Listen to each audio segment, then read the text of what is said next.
He said, through the stratosphere, upon frivolous fear, in vain my tears are shed.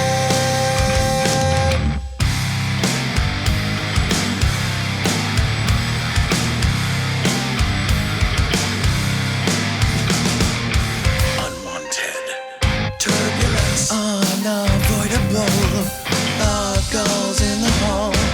Descent. I believed in you, the impact overdue.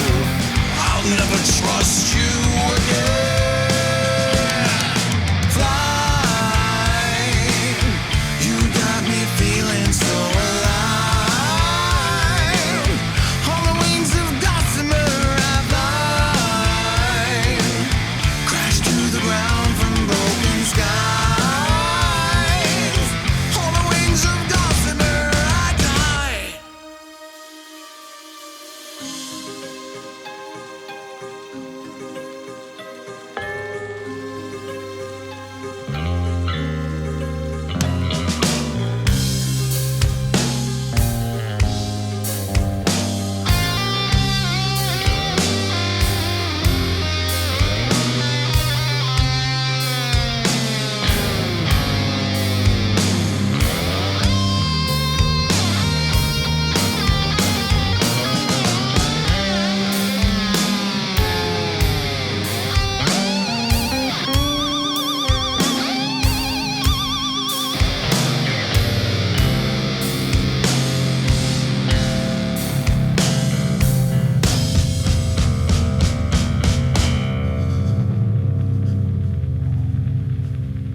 All these songs kind of had some fun stories to them.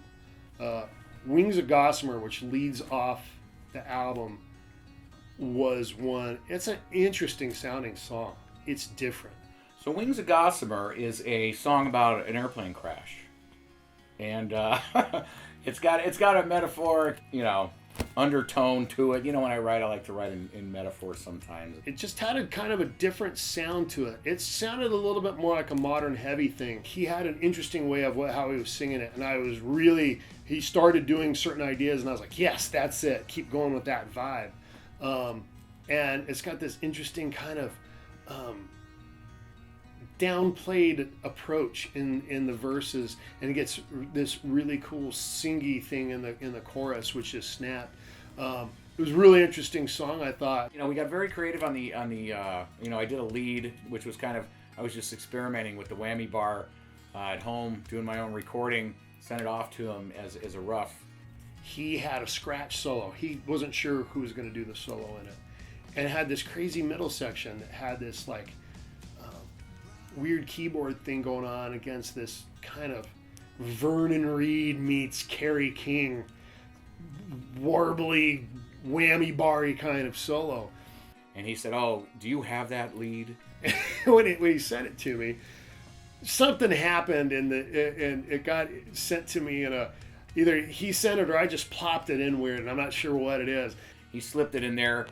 He put it was a little bit off, and I said, you don't have it in the right place? And he goes, oh, yes, I do, yeah. I didn't have it quite lined up the way he'd recorded it, but when I listened to it, I go, fuck, that's fucking brilliant. Right there. The placement is great. That's perfect word. It's just, let me build around it. So he built his bass line around the solo, kind of follows it, and they intertwine, and it turned out really cool. Because he created a vibe that was going through it, and I thought, oh, I could do this. I could do a pinch harmonic here. I could I could do weird bends over here and this real kind of snaky phrasing, which I like to do on the bass. I kind of play that kind of stuff. And so I wrote the bass to the solo.